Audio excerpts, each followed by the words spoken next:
சப்தரிஷி தேவாய நமக. ஃப்ரெண்ட்ஸ், ஒரு ஜாதகத்தில் தனக்காரகன் ரொம்ப இம்பார்ட்டண்ட்டான கிரகம். தனக்காரகனை வச்சு தான் அவனோட லைஃபே ஆக்சுவலி எந்த அளவுக்கு டெவலப்டாக இருக்கும், எந்த அளவுக்கு நல்லா இருக்கும், எந்த அளவுக்கு ப்ரோக்ரஸாக இருக்கும்னு சொல்லக்கூடிய ஒரு பிளேஸ்மெண்ட் அது.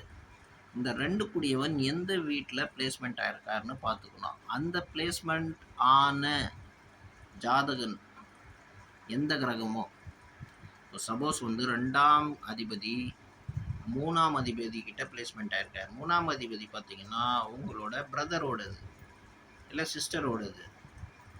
இந்த பிளேஸ்மெண்ட் உள்ளவர்கள்கிட்ட நீங்கள் ரொம்ப ரொம்ப அனுகூலமாக நடந்துக்கணும். அதே 5ஆம் இடத்துல இருக்காருன்னா உங்களோட குழந்தைங்கக்கிட்ட ரொம்ப அனுகூலமாக நடந்துக்கணும். 7ஆம் இடத்துல இருக்காருன்னா உங்களோட வைஃப் சம்மந்தப்பட்டவர்கள்கிட்ட ரொம்ப ப்ரோக்ரஸாக ரொம்ப அக்யூரேட்டாக நல்லபடியாக நடந்துக்கணும், சாத்துரியமாக நடந்துக்கணும். இந்த மாதிரி நடந்துக்கினீங்கன்னா உங்களோட லைஃப்பில் நிறைய சக்ஸஸ் நீங்கள் பார்க்கலாம். அதே லாபஸ்தானத்தில் இருந்தாருன்னா உங்களோட எல்டர்ஸும் கூட, பிரதர் சிஸ்டர்ஸ் கூட ரொம்ப நல்ல பிரகாரம் நடந்துக்கணும். இந்த மாதிரி நடந்துக்கிட்டிங்கன்னா உங்கள் லைஃப்பில் உங்களோட குடும்ப வாழ்க்கை நல்லாயிருக்கும். சப்த ரிஷியாய நம.